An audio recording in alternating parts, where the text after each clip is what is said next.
আসসালামু আলাইকুম। লাস্ট ভিডিওতে আমরা বিভিন্ন রকমের ফল লুপ দেখেছি। এই ভিডিওতে আমরা ফাংশন দেখব। পুরো ভিডিওটিতে আপনাদের সাথে আছি আমি ওয়াসিম আকরাম।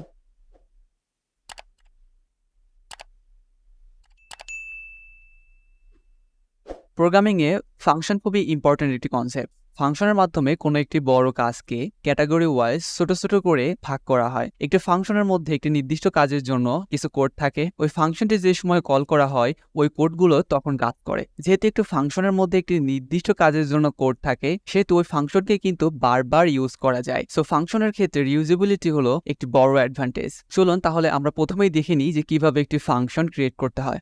ফাংশন ক্রিয়েট করতে আমাদের প্রথমেই ডিইএফ কিওয়ার্ড লিখতে হবে, যেটার ফুল ফর্ম ডেফিনেশন।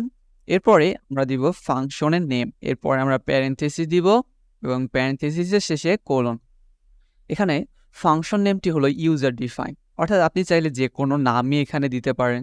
তবে ফাংশন নেম দেওয়ার সময় কয়েকটি বিষয় লক্ষ্য রাখতে হবে, কারণ এখানে কয়েকটি রেস্ট্রিকশন রয়েছে।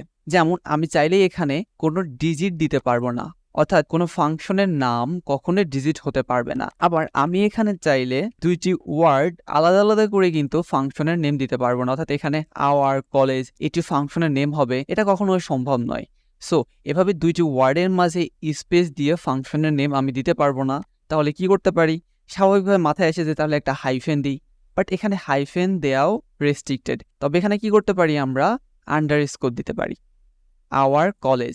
অথবা আমরা আরেকটি কাজ করতে পারি, এখান থেকে আমরা আন্ডারস্কোরটি সিম্পলি তুলে দিতে পারি, তাহলেও আমাদের ফাংশনের নেমটি সঠিক হবে। এটিকে বলা হচ্ছে ফাংশনের ডেফিনেশন।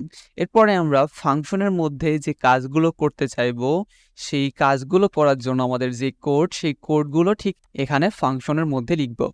এখন আমি চাচ্ছি যে ফাংশনটির নেম হবে আওয়ার কলেজ, এবং যখন এই আওয়ার কলেজ ফাংশনটি আমি কল করব তখন আমার স্ক্রিনে প্রিন্ট হবে ওয়েলকাম টু আওয়ার কলেজ। আমার ফাংশন ক্রিয়েট করা কিন্তু শেষ। তাহলে ফাংশন ক্রিয়েট করার জন্য আমাকে কি করতে হবে? ডেফিনেশন কিওয়ার্ড ইউজ করতে হবে, এরপরে ফাংশনের একটি নাম দিতে হবে যেটি ইউজার ডিফাইন, যে কোনো কিছু দেয়া সম্ভব, এবং অল্প কিছু রেস্ট্রিকশন ছিল, যেমন ডিজিট ব্যবহার করতে পারবো না, দুইটি ওয়ার্ডের মাঝে স্পেস দিতে পারবো না। এরপরে কি? ফাংশন নেম দেওয়ার পরে আমাকে প্যারেন্থেসিস দিতে হবে এবং প্যারেন্থেসিস পরে একটি কোলন দিব। এরপরে আমরা ফাংশনের মধ্যে যে কোডগুলো লিখতে চাই সেই কোডগুলো সিম্পলি লিখে দিব। এখন আমি এমন অবস্থায় যদি প্রোগ্রামটি রান করি তাহলে কিন্তু আমার কোনো আউটপুট আসবে না।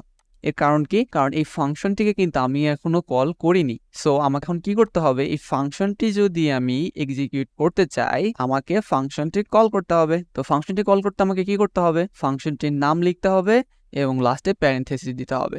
এবার আমরা প্রোগ্রামটি রান করি এবং দেখুন এখানে ওয়েলকাম টু আওয়ার কলেজ। তাহলে আমরা শিখলাম কিভাবে একটি ফাংশন ক্রিয়েট করতে হয় এবং কিভাবে সেই ফাংশনটি কল করতে হয়। ধন্যবাদ সাথে থাকার জন্য। কথা হবে পরের ভিডিওতে। Till then take care.